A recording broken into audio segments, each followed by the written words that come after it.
Good morning, Antonia. Good morning. We Good are morning, Dave. we are excited to have you.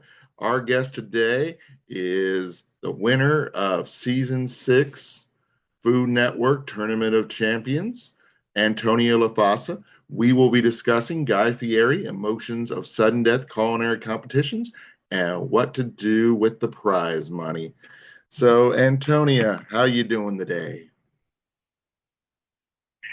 I have to say I'm feeling pretty good. It's been a wild roller coaster of 6 seasons of Tournament of Champions. So I'm very, very excited that I won last night. I slept like a baby, and I'm just excited, talk about it now. So, who taught you how to cook? Um, I date my cooking all the way back to my grandparents, my mother, my father. I come from a long line of Italians that when they moved to New York, they moved to Brooklyn and Staten Island and Long Island. That they opened up pizzerias. My grandfather, owned a fruit store that my dad worked in as a young child. And so I think hospitality and food service has always been something sort of deep and rich through my ancestry. When I was in high school, when I needed to get a job, I moved towards hospitality. I worked at the mall making corn dogs, and I worked as a server in restaurants in New York until I finally went to culinary school. Not really realizing that culinary was an actual vocation that I could dive into. At the time, you didn't really have the culinary world, in explosion like it is right now. And so I feel like I have so many influences, but really, my entire family has been rooted in culinary and hospitality, many, many generations back. Awesome. So definitely a strong family influence. But what university did you go to? So I graduated high school in Los Angeles. I moved to New York and I went to the French Culinary Institute. It was later renamed to the International Culinary Institute, and then ICE just recently bought them out, so it's a part of ICE in New York now. But it was an incredible school, in the heart of Manhattan. I did a 9 month evening program and just met some of the greatest people. But really, my education came from working at Spago in Beverly Hills. I worked there for just under a decade with some of the greatest, culinary minds in Los Angeles.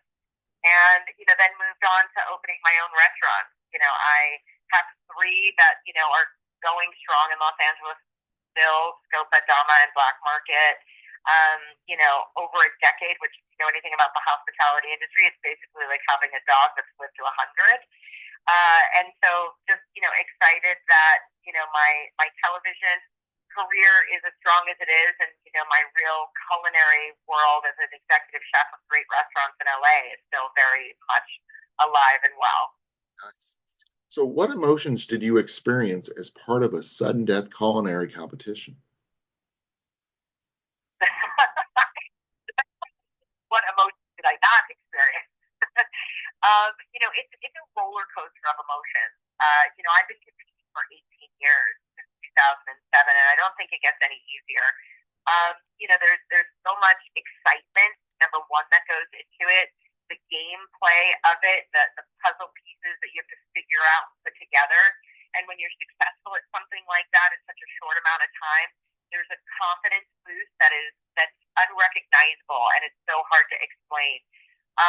There's also when there's defeat, it's heartbreaking, it's heart wrenching.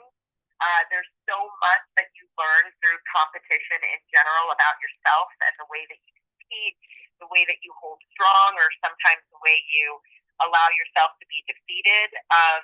It's a very incredible process, and I've felt every emotion through the process.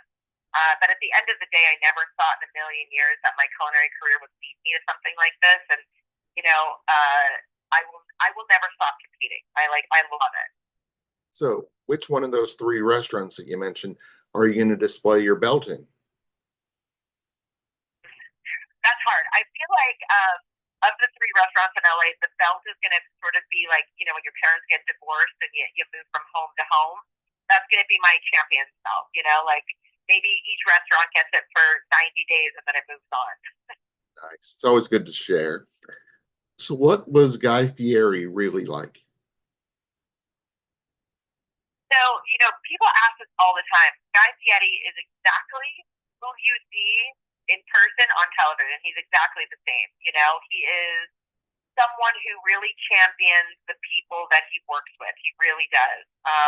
He is a lover of the hospitality industry in a deep way. Loves cooking, loves competition, loves to entertain. I think the best way to explain it is when you have a leader, and all of that leading trickles down from the top down all the way down to sort of the bottom part. And I don't mean that anyone in production is at the bottom part. I mean it in a way that as the top leader, what that does in all the other aspects of this competition that you kind of don't see, on television, which is all the people behind the scenes, the cameramen, the directors, the producers, craft service, your hair and makeup, all the talent coordinators, people who genuinely care and make the experience so brilliant. And those are really, that all comes from your top leadership. We have one of the greatest, I think, producers in culinary, Brian Lando, who produces all of Guy's shows and is the executive producer and creator of TOC with Guy. His entire team is exceptional. And that all comes from the very top. So Guy leads a really amazing team of people who care. And that's why people keep coming back to do TOC, because we know that we're not in it alone, and that we are here for entertainment, but at the same time, everyone's invested of who wins and the process, and the process is it's an incredible thing to go through. Excellent. So it sounds like it's a really great run organization full of very talented individuals. Yeah. Awesome. So, shoot, I was going to say normally I wait a little bit to get the social media, the website, that kind of thing out there. But with you having several restaurants to tell our fans about, I need to hear that right now. Well, you can find all the restaurants at AntoniaLofaso.com. If you just Google me, the restaurants will come up. But we have Dama, which is in Los Angeles downtown. It's my Latin-inspired place. Topo, which is American Italian in Venice, and Black Market in Studio City. Obviously my Instagram is Chef Antonia if anyone wants to follow. I'm not going to post for a second just in case there's, anyone who hasn't seen it live. I don't want to do a spoiler just yet. Nice. That's very fair of you. But yeah, we are very excited about it. Love the show. If there was another show on the network that, of course, because this is your favorite show, but what would your second favorite be? What I've really thoroughly enjoyed doing over the last 3 years is Eat Bobby Flay. I love to do the co-hosting because, we just get to eat great food and, mess with Bobby.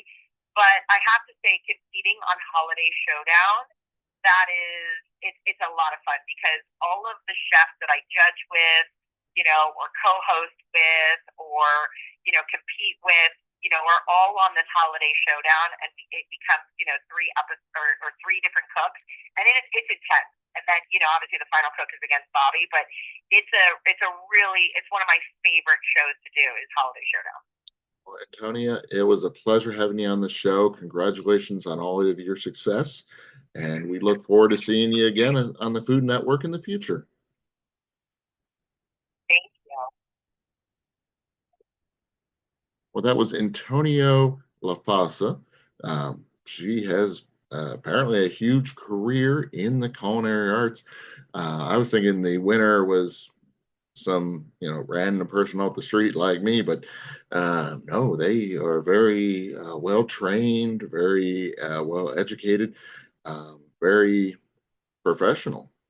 So it has been a pleasure having you all with us today to discuss the winner of the Food Network Tournament of Champions #6.